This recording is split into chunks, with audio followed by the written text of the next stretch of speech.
Hello. In today's programme, What's Your Language? We explain why your micro may need to learn a foreign tongue. And we've a report from a school in Reading that's been experimenting with computers in the music classroom.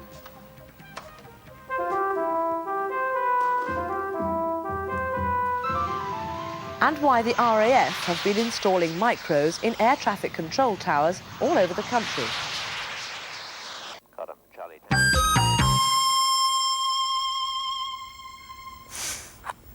Now, hands up, who thought the home video games machine was dead? Well, it isn't, at least according to Atari it's not. Last weekend, at the first ever UK Atari computer show, among other things, Atari were launching a brand new £70 video games machine. Atari's president, Sam Tramiel, son of Chairman Jack, also revealed that later this year the company will be marketing a dedicated word processing system to compete directly in both price and performance with the best-selling Amstrad 8256.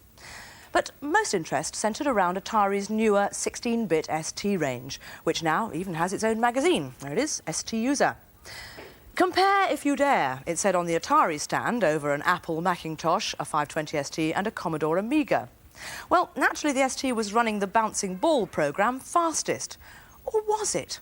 The Amiga was unnaturally slow. It was almost as if it was running some other programmes at the same time.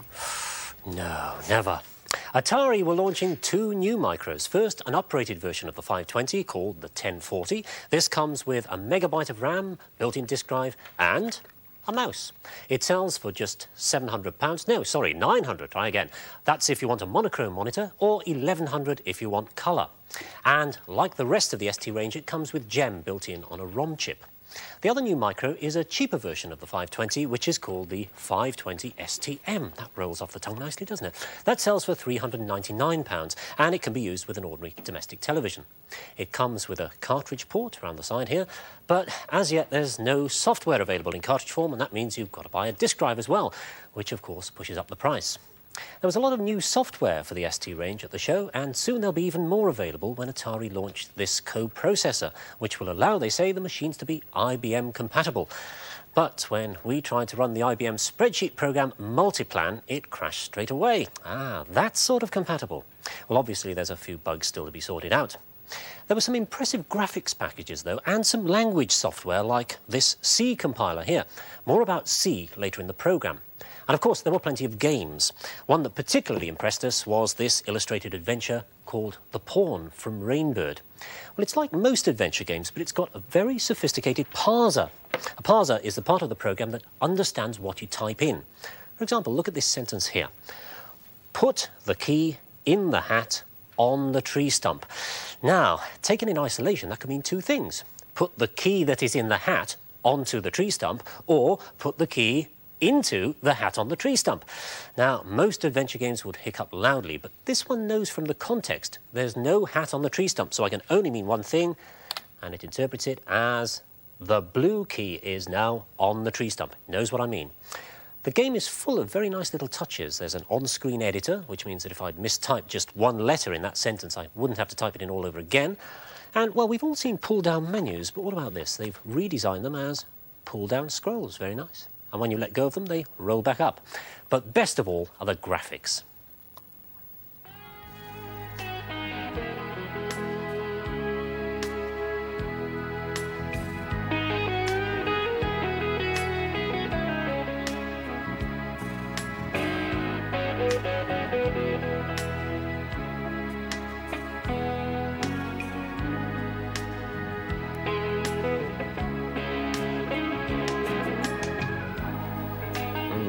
Nice one, Rainbird. And now here's Leslie again with a story that starts in the peace and quiet of the Shropshire countryside.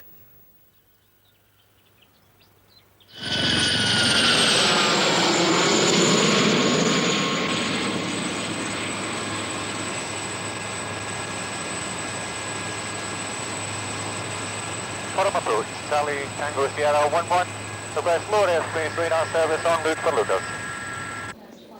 Charlie Tango Sierra 11, Cotham approach. What is your position, heading and level?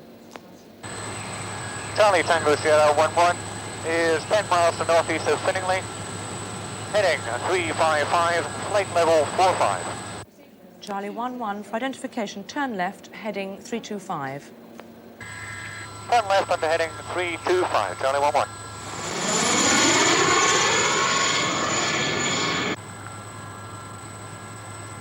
Charlie 11 is steady heading 325. Charlie 11 is identified 25 miles southwest of Cottam under radar advisory flight level 45. Resume under own navigation to Lucas.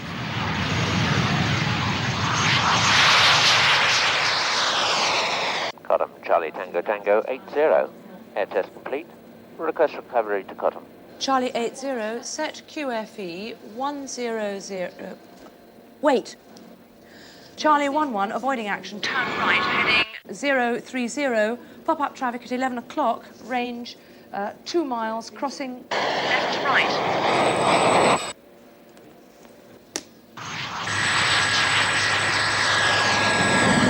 Charlie 11, correction, turn left, heading 270. Cottam approach, Charlie 11 with lighted aboard on EMS. Well, I'm very glad this isn't the real thing. I'm not doing very well on one of the RAF's air traffic control simulators. That real air miss was staged for us by 2 very experienced pilots. They use this facility to give student air traffickers a taste of the real thing. It's driven by a £2 million mainframe computer, and it uses a lot of people as well. To give just 4 students a chance to practice, you need 4 fake pilots, 4 instructors to monitor their progress, 2 supervisors, plus all the hardware and software support staff. The only other way to give them practice is to let them loose in the real control tower here at RAF Shawbury, and then to fly anything up to 6 jet provosts in the sky around for them. Both methods are extremely expensive. It's reckoned to cost around £86,000 to train 1 air traffic controller. But in a job where 1 mistake can mean utter disaster, it's essential that the students get maximum benefit each time they practice. It's a fairly dramatic jump from the theory in a classroom to going into the simulators and actually practicing the skills that we have taught them. There's a tremendous amount of pressure, isn't there, in that simulator room? Yes, very much so. And it's because of that that it was recognised that some midway point was needed, and it was identified that possibly microcomputers could bridge the gap. The Air Force initially approached outside companies to write training software for them, but were quoted prices in the region of £250,000. So, the software now in use was written by the staff at Shawbury on their own home micros. Turn right, heading 200. The computer imitates a radar display, and there are various exercises graded to match the stages of training. Turn left. The early exercises are simple, such as directing an aircraft to overfly a point on the screen. Well, the exercises are designed to be used by 2 students working together. I've been joined by a student on the current course, Dave Vardy. Dave, you're taking the role of the pilot, aren't you? I am, yes. Sounds like I'm taking the role of the air traffic controller. Right, what have I got up on the screen here, and what's it telling me? And what you're trying to achieve now is that's your aircraft. You're trying to bring him into the centre of the airfield, which is there, avoiding all other aircraft on the screen by at least 5 miles. Right. That is one to conflict with shortly, Yeah. but you can tell by the length of the tail, because that is longer than that one, that is a faster aircraft. You've got to take all these things into consideration when Yes. you make your decision about which way to turn your aircraft when you take the avoiding action. You do, but with this facility, there's a pause button, so you actually stop and think of what to do. Now, of course, on the simulator you can't do No, that. It's no, all no. happening in real time. That's right. You've got to decide what to do. OK, well, Straight shall away. I try and make a decision? The first thing I've got to decide, really, is if these 2 aircraft were going, where would they actually collide? Yes. And then try and avoid that point. Right, I'm going to turn my aircraft left. Can you turn it left for You me? can turn it left onto what heading? Onto what heading, the man said? staying 040. 040. Yeah. It's now turning left. And will I now see a result of the decision that I've made? Yes, we'll also put on fast update, so you can see quickly the effect of your turn on the aircraft. Right. Did I make a good decision there? You kept well away from it, yes. How far away do you actually have to keep to... You need to keep at least 5 miles. Can you check that as well? You can, and a 5-mile ring will appear around your aircraft. Yeah. So really, you're in control of the micro, whereas the simulator would be in control of you. Turn left, heading 280. Since the introduction of the micros, there's been a marked improvement in the pass rate at Shawbury. and at least now students can make their mistakes in private. The RAF are now planning to install a micro in every control tower in the country. Here, for example, we have the kit that would be installed down at RAF St Morgan. St Morgan is based in Cornwall, and here you can see the outline of Cornwall, Land's End at the tip, and St Morgan is in the centre of the screen. Their normal day-to-day role is controlling fairly slow-moving maritime aircraft. However, several times during the year they get detachments of fast jet aircraft, and obviously there are different control procedures that the air traffic controllers have to adapt. We can set up any situation that they want, for example 6 tornadoes running in over Land's End, and allow the controllers to practice all the skills and procedures necessary to land those aircraft at RAF St Morgan. The basic course here at Shawbury lasts just 16 weeks, but the air traffickers that they turn out are acknowledged to be the best in the world. So, in the interests of preserving their reputation, I shall be taking the next flight purely as a passenger.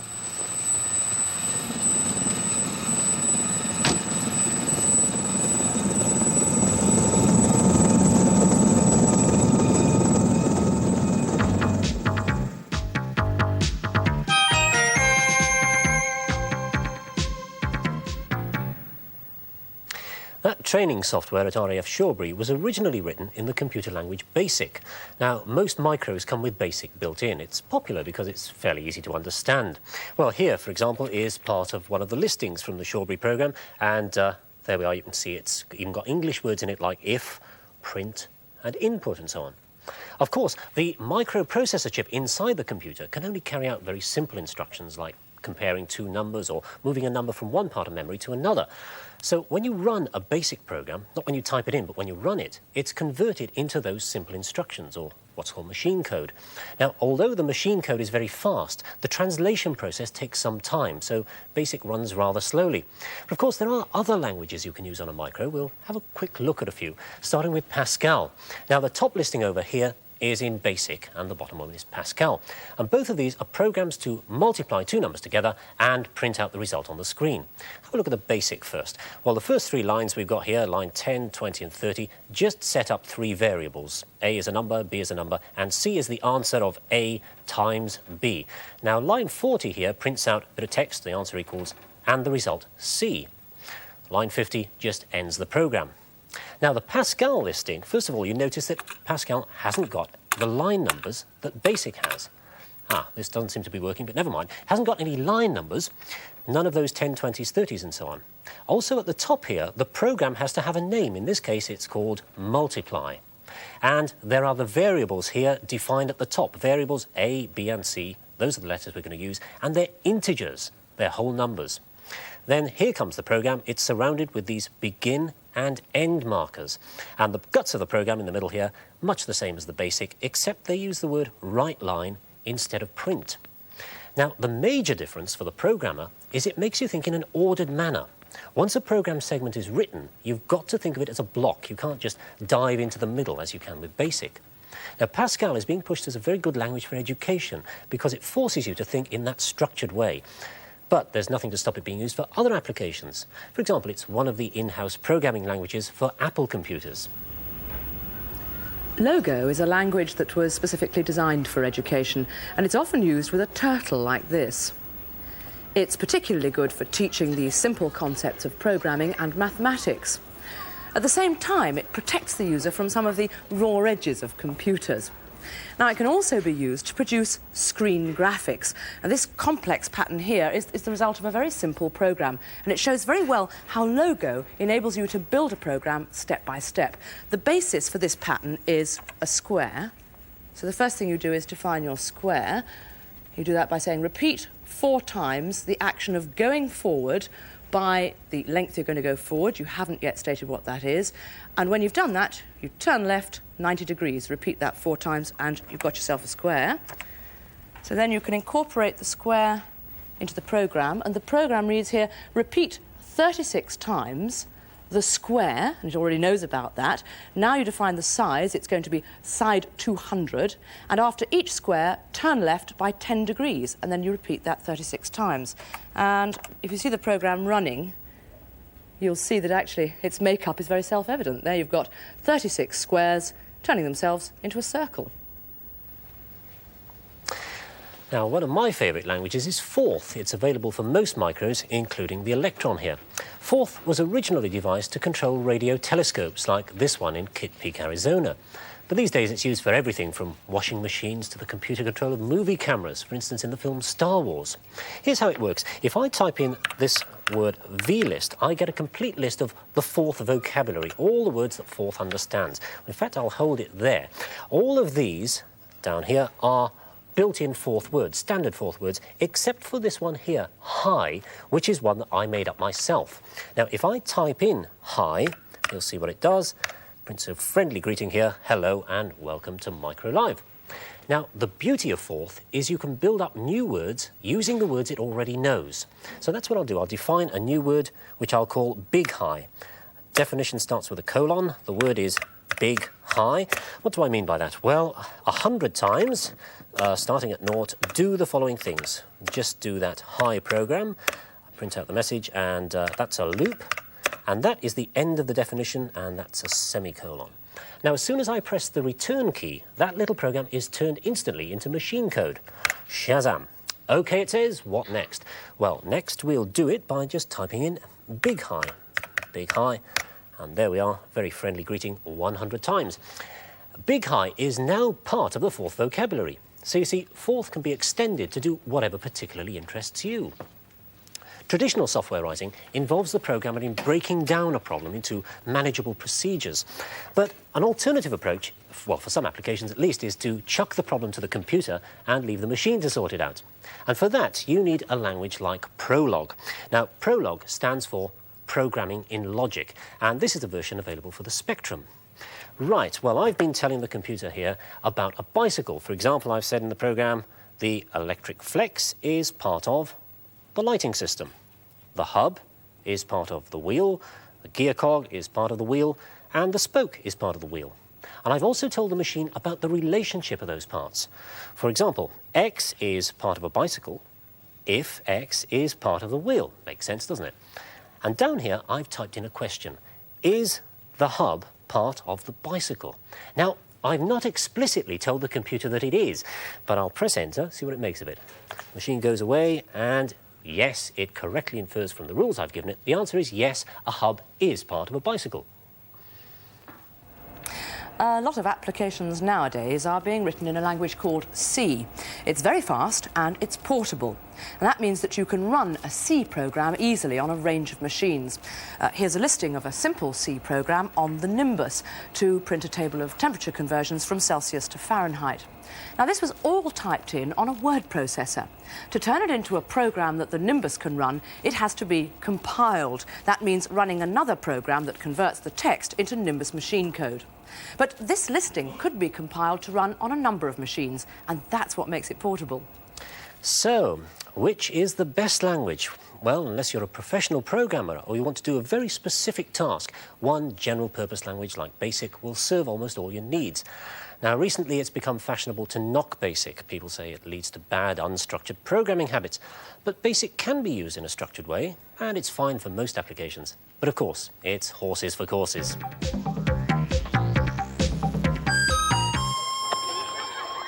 Hugh Farringdon School in Reading. 650 pupils aged between 11 and 18, and the location of an important experiment in education. Claire Tester, the school's head of music, has been taking part in a research project with Reading University. The aim is to discover whether a music-playing home computer is fit to join conventional musical instruments in her classroom. Right, 1Z. What I'm going to ask you to do today is the next part of our project. You're going to make up a melody that you can repeat over and over again. The only rules are, it must last for 4 beats, and you may only use the 5 notes on the board, E, F, G, B and C. Got that? Right. Will you please go to the instruments that you're using? And you've got 1 minute to make up something really interesting from now.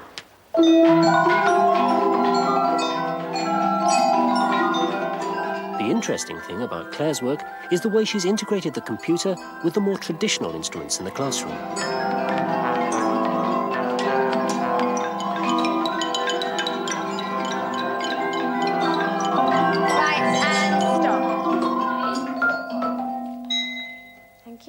Down.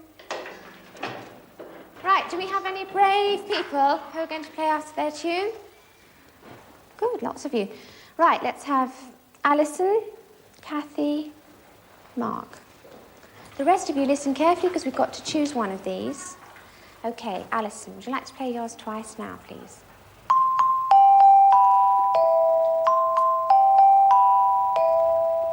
Thank you. Kathy, now let's hear yours.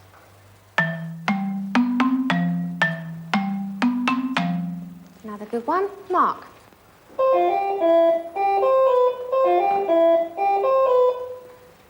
Difficult choice. Okay, who preferred Alison's? Good. A few of you. Hands down. Kathy. Good. Hands down. Mark. Right, that's obviously the majority, isn't it? Right, hands down.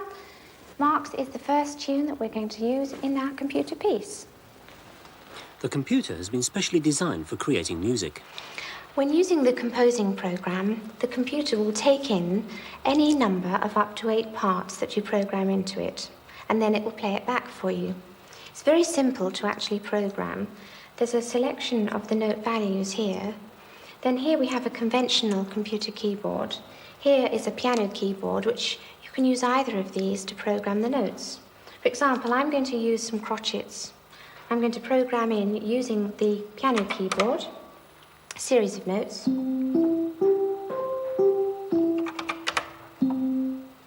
Now the computer will play that back for me.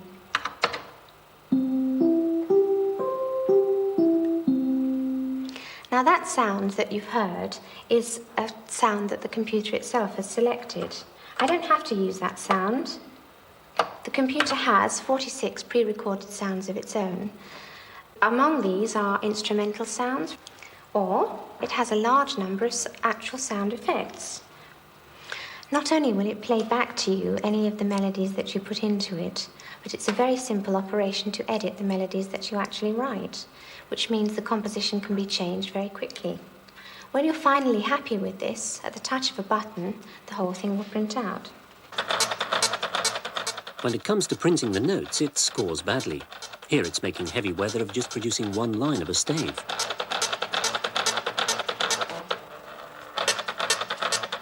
Okay, Mark, now we're going to program your melody into the computer. So yours will be the first one in our composition. And the first thing you need to use are semiquavers. CF. Quaver. G. Crotchet. E. Quavers. GC. Crotchet. B.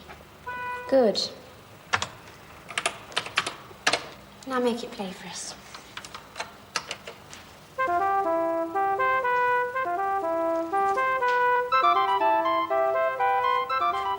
The computer's better because it can store things longer in its memory than we could. So if we had a couple of weeks to remember it, we wouldn't have remembered it in a couple of weeks. It's a bit of a shortcut because you're using like a guitar or a drum, you're playing it on a keyboard. I would prefer to learn how to play the instruments. I think it's better than actually playing it on a keyboard. When we first got the computer, I thought, well, all the good musicians and everything will take over the job of working it, but it's easy to work and everybody was allowed to have a go.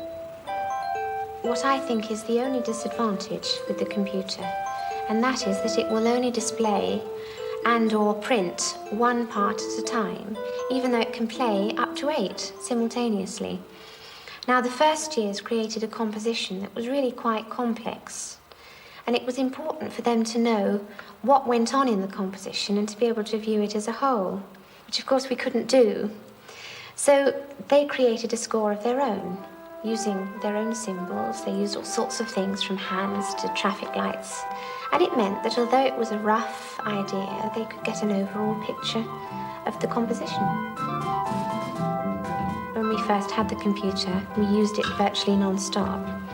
But interestingly enough, they did begin to miss playing the music for themselves after a while, which meant that we came up with a balance of actually playing the instruments on top of the computer in the background. With the introduction of the new GCSE music syllabus, greater emphasis is being placed on creative composition. But until now, creativity has been stifled by the need to acquire playing skills. Now, using the computer, any child can play a piano, organ, trombone or drums and express creative ideas. Ladies and gentlemen, welcome to the first public performance of a very important composition created by 1Z. Every note that you see and hear has been composed by them using a combination of a computer and live instruments.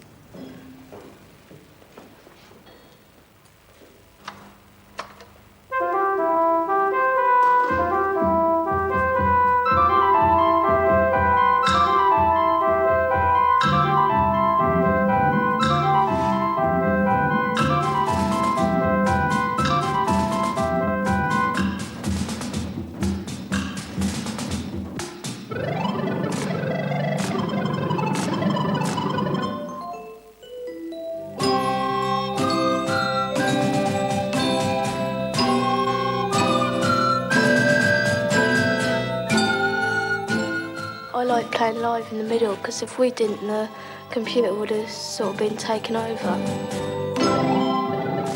I think an excellent way of assessing the success of any new teaching aid is to ask yourself the question, would I still use it if I had to carry it up 3 flights of stairs? With the music computer, the answer is definitely yes. It's added a completely new dimension to the teaching of music in this school.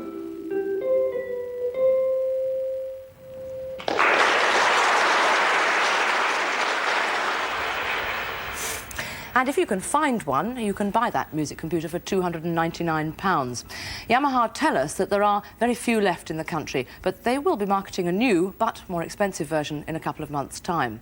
Now, much cheaper is this device here at £60. It's an add-on for the Commodore 64 called the Anirog Voice Master, and it lets you hum tunes into your micro, and then it reproduces the tune in a variety of instrumental voices and displays the musical notation on the screen. In fact, it does everything except teach you to sing, unfortunately, as you'll hear right now. Here we go. Da da da da da da da da da da da. That's enough of that, Fred. Oh, sorry, it's very... No, stop. That's it. I'll just play that back for you so you can hear how sensitive it is. It doesn't sound at all like Happy Birthday. The problem is that it doesn't hear those notes in context of a song. It just hears the notes and tries to assess the nearest one. It's got a very good edit facility, but I think in the case of this, there's only one thing to do with it. Stop. No. No. No. Thank you. I'm going to speed it up. That'll help. Well, Neil Point, thank you very much indeed. Next week is the last programme in the present series, as music lovers will be glad to hear. We'll be looking at a new flight simulator game that's been designed to run on 2 home computers linked together. We'll be comparing the speeds of some of the latest micros, and we'll have a report on a British success story. Yes, there is one, the new transputer chip from Inmos. But until then, thank you very much. Goodbye.